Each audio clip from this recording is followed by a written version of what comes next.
All right, here we are at Mysteries of Mystara, number 35. So, yeah, 35 of these, and many, many more to come. Mystara is so content dense. Yesterday I was in a session zero, and somebody asked me why Mystara is the best world. And of course, I always preface my answer to that with none of the other worlds suck. Okay, none, they're all good. Dark Sun is off the wall crazy and it's good. Spelljammer is off the wall crazy and it's good. The development that Wizards of the Coast has done to make Magic the Gathering worlds into D&D worlds is good. Ravnica knocks my socks off. In November, they're doing Strixhaven as a D&D world in a hardback, so none of the other worlds suck, but Mystara is still the best. One of the features about Mystara that's been coming up lately is as characters get more powerful, because you just keep playing the same character, you keep leveling them up, you keep building them up, getting tougher and stronger magic items, getting tougher and stronger spells, getting tougher and stronger abilities.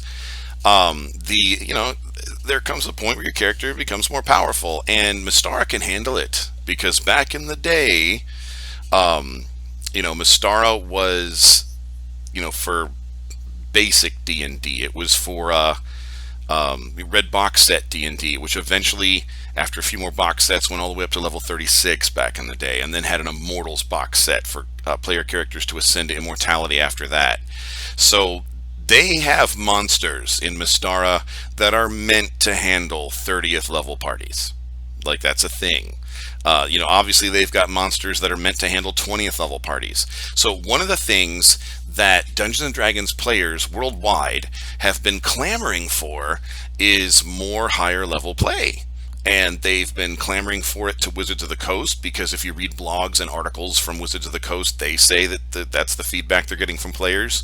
StartPlaying.games has been getting that feedback from players. So everybody's getting this feedback from players that they want the higher level stuff. Well, it's in Mystara, folks. So today we're going to talk about the Shade. Shade is a Mystaran type of undead. In the original, I've fifth-ified it because there's no write-up for 5th edition, so I did my own write-up for 5th edition. But just to give you an idea, in the original write-up it had 11 hit dice. So we are not talking about just a specter or a skeleton or a zombie or a wight or a wraith. No, a shade was something that was for higher level people, especially if there's more than one shade. So what is a shade? Well, a shade is an incorporeal undead. So it doesn't have a solid body like a wight does. It's insubstantial like a ghost or a wraith or a specter is. So a shade is an incorporeal undead, and we're using armor class 20 because the original armor class for it was 0, and that was back when low armor class was good.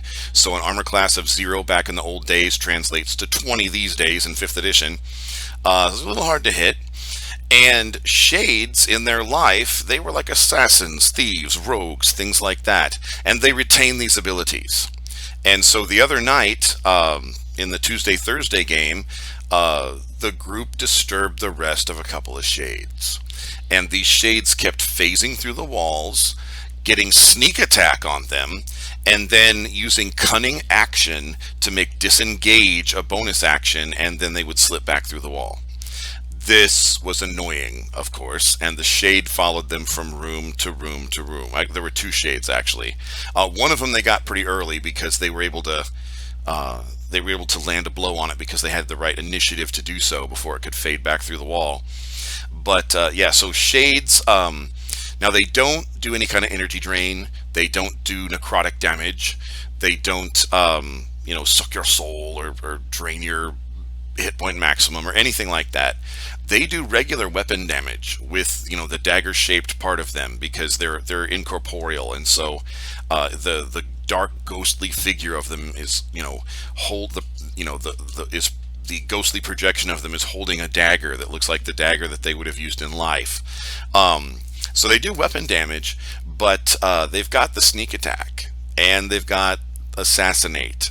So it's, yeah, shades are Not fun to have to fight because they're not going to. The Shade is not going to tank you. The Shade is not going to fight toe to toe with you fair. The Shade is not going to just stand there and trade DPS with you. That would be stupid. I mean, that's not what the Shade did when it was alive. That's not what it's going to do when it's undead. They were assassins, rogues, and thieves. So they're going to act like your party's assassins, rogues, and thieves. Yeah, those are Shades, and they are an undead spirit, made from somebody who was an assassin, a rogue, or a thief in life. But yeah, they're a little inconvenient for parties to handle because it doesn't necessarily matter how much DPS you're doing. It doesn't, if you can't hit the thing because it just phased back through the wall. And if it can just follow you from room to room because it phases through the walls, that's annoying too.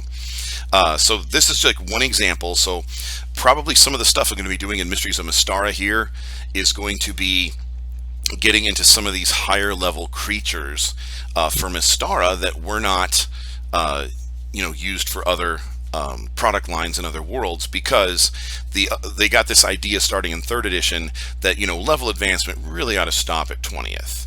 I think in 3rd edition they finally caved in after a few years, and the 3rd 3.5 edition had an epic handbook eventually that went up to 30th level.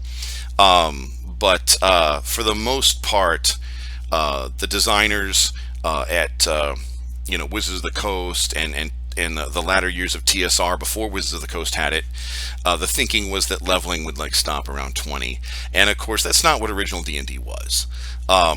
One quick bit of commentary before I go.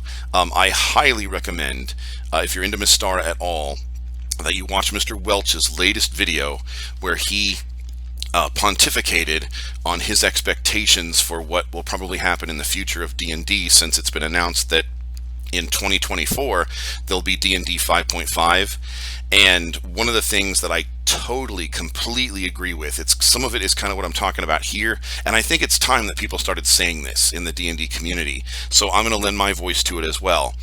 And if you kind of disagree with what I say, or you have a little bit of a different spin or a different take on what I say, then that can make for some interesting nerdly conversation. Yeah, definitely, contact me, and yeah, I mean, yeah, that's the kind of stuff, that's like the meat and potatoes of nerdly conversation. But is one of the things that Mr. Welch said yesterday is that the people in charge of D&D right now in 2021 going into 2022, the people in charge of D&D right now really don't get a lot of the concepts of the game. They just don't. And so you've got people in charge of D&D who don't get D&D, and this is bad news. So for those of us who love the game and for whom it is a passion, I was talking to somebody in session 0 the other day about to being new. It's not uncommon that at Game Shop's basement, when I do my session 0 recruitment of players and I'm talking to new people will say all the time to me verbally, or they'll text me in Discord or something. They'll say, "Oh, I'm just so sorry to bother you with so many questions. I'm just a total noob. Sorry." And I'm like, don't be sorry, because if D&D players weren't helping the noobs all these years, if it wasn't, obviously there's, going to be a few jerks in every crowd, but if by and large D&D players weren't helpful to new people, then D&D would not have grown to where it is, and it would not be booming now. So, for all of you who've ever helped a noob, my hat is off to you, and I wear a hat, so that's not just an expression. But,